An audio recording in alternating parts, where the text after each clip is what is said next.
Bismillahirrahmanirrahim. Numerical number 4.2. According to the statement, a raindrop M, mass हमें given है 3.35 10 raised to power minus 5 kilogram. Falls vertically at a constant speed under the influence of the forces of gravity and forces of friction. यानी कि इस drop के ऊपर जो कि rain drop है, इसके ऊपर दो फोर्सेस एक्ट कर रही हैं, एक फोर्स ऑफ ग्रेविटी है और दूसरी फोर्स ऑफ फ्रिक्शन है। इन फॉलिंग थ्रू 100 मीटर, यानी कि हमें हाइट गिवन है 100 मीटर।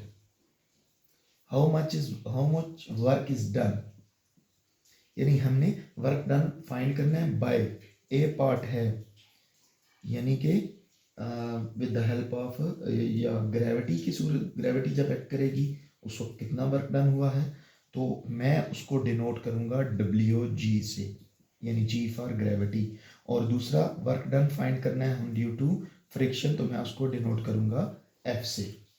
तो यानी हमने जो वर्क डन फाइंड करना है, एक दफ़ा ग्रेविटी और दूसरा फ्रिक्शन से। तो ए पार्ट जब हम फाइंड कर रहे हैं ए पार्ट में, तो हमने ये चेक करना है WG हमने फाइंड करना है, यानी work done due to gravity या under the action of gravity.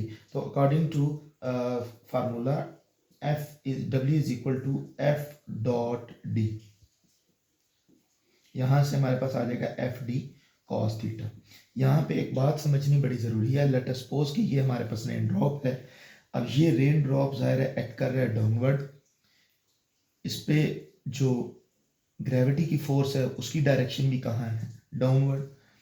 इसका जो फोर्स इस पे एक्ट कर रही है that is equal to its weight, that is mg।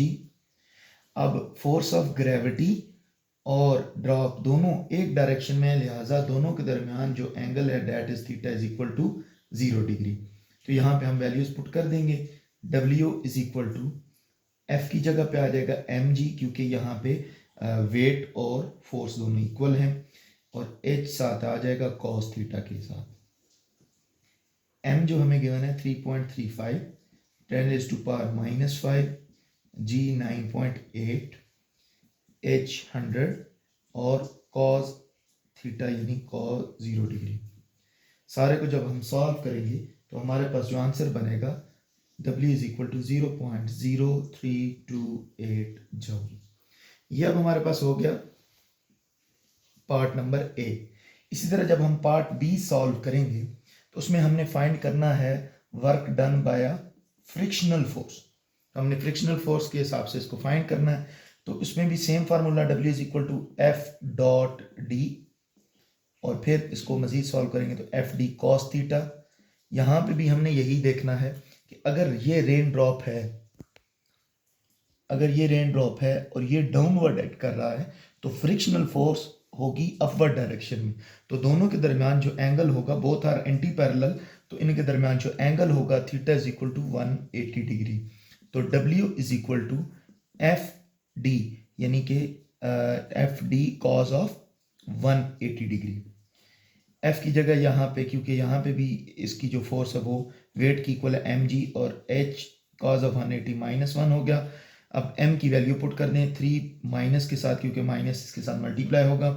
3.35 10 raised to power -5 और साथ G 9.8 और उसके साथ साथ H की वैल्यू 100। तो ये आंसर आएगा -0.0328 जूल। तो ये जो हमने work done by frictional force find किया और work done by gravity find किया, इसमें हमने यही चेक किया कि दोनों के अंदर दोनों वर्क डन हमारी जो मैग्नीट्यूड के हिसाब से सेम आए हैं, लेकिन माइनस साइन आया है क्योंकि इधर एंगल जो है एक में 0 डिग्री था, या दोनों पैरेलल थे, और दूसरे में 180 था, यानी एंटी पैरेलल थे। Thank you.